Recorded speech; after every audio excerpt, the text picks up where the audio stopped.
update ng bayan, maasahan anumang panahon.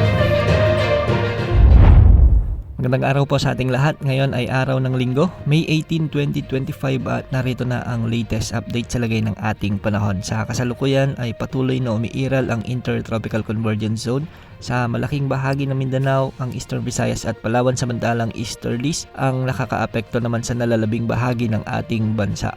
Dahil nga sa pag-iral ng Intertropical Convergence Zone o ITCZ ay asahan ang maulap na kalangitan na may mga kalat-kalat na malalakas na pag-ulan sa buong Mindanao. Makikita natin sa ating satellite animations na nababalot ng makakapal na kaulapan ang malaking bahagi ng Mindanao, kaya pinag-iingat natin ang ating mga kababayan dito, lalo na yung ilang araw nang nakakaranas ng pag-ulan sa banta ng pagbaha at pagguho ng lupa. Ganitong panahon din ang inaasahan sa Palawan at mga lugar sa may Eastern Visayas. Samantala, ang easterlies naman ang makakaapekto sa nalalabing bahagi ng bansa, kaya ngayong umaga ay malinis pa rin ang kaulapan at magiging malinsangan ang panahon. Ngunit pagsapit ng hapon at gabi ay posible na ang pag-iral ng mga thunderstorms sa Ilocos Region, Cordillera Administrative Region, sa ilang bahagi ng Cagayan Valley, ang ilang bahagi ng Central Luzon, ang northern part ng Metro Manila, ang ilang bahagi ng Calabarzon at Bicol Region. Ganitong panahon din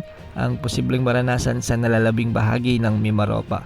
Samantalang sa nalalabing bahagi ng Visayas ay may mga kalat-kalat na pag-ulan din sa hapon at gabi sa Western Visayas, Negros Island Region at Central Visayas. Pinag-iingat pa rin natin ang ating mga kababayan sa banta ng pagbaha at pagguho ng lupa, lalo na kung may mga umiiral na severe thunderstorm. Sa kasalukuyan ay wala pa rin tayong namomonitor na LPA o bagyo na posibleng pumasok sa ating area of responsibility sa susunod na 3 hanggang 5 araw.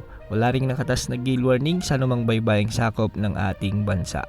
Yan ang update sa lagay ng panahon. Ito po ang weather update ng bayan, maasahan anumang panahon.